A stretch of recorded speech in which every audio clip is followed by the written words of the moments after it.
Hi guys, thanks for cooking with Tammy. Today I'm going to show you how to make the ultimate southern style smothered pork chops. So with that being said guys, let's get started. The ingredients that we're going to need are 1.5 pounds of pork chop, as well as a teaspoon of salt, a teaspoon of ground black pepper, about 2 cups of all-purpose flour seasoned with paprika, ground pepper, and salt, as well as 1 can of chicken broth or beef broth, and 1 yellow onion cut into slices. Placing the pork chop into a bowl, I'm going to season with salt and ground black pepper. Using my hands, I'm going to massage the salt and ground black pepper into the pork chop.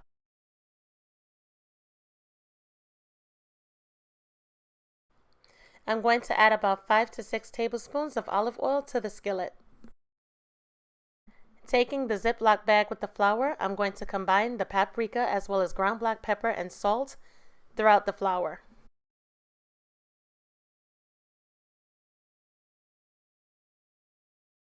Now that the seasoning is combined throughout the flour, I'm going to take the pork chop, placing it into the Ziploc bag. I'm going to shake it around to coat the pork chop evenly with the flour.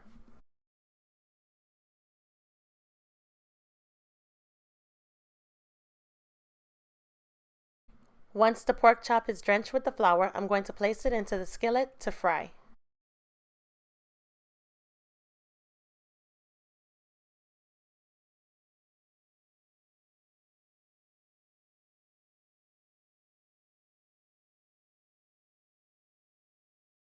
Allow the pork chops to cook for about a total of 10 minutes. However, I'm going to flip the pork chop onto the other side about every 3 minutes to make sure that the pork chop is cooked evenly.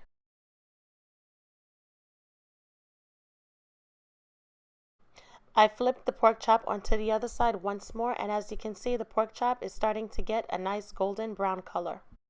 Okay guys, so I allowed the pork chop to cook for a total of 10 minutes before placing it onto my plate. I'm going to allow the pork chop to sit on the plate to rest for about a couple seconds while I prepare the gravy. Using my deeper skillet, I'm going to add about 2 tablespoons of extra virgin olive oil to the pan before adding my sliced onions. I'm also going to add about a 1/4 teaspoon of minced garlic. Allow the onions to become translucent. In the meantime, I'm going to give the onions a quick stir. And using the same flour that we drenched the pork chops with, I'm going to add a couple tablespoons of that to the mixture. And using a spoon or a spatula, give it a quick stir once again.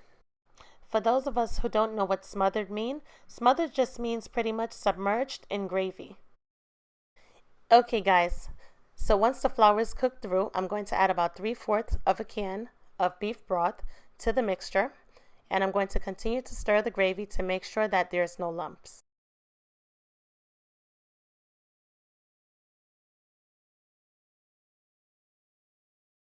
At this point in time, once all of the ingredients are added, you're going to cover the pot with a lid, and you're going to allow the sauce to thicken up before adding the pork chops back to the saucepan. As you can see, the gravy has now thickened up, so I'm going to add the pork chops back to the pot. Using my spoon, I'm going to spoon the gravy onto the pork chops.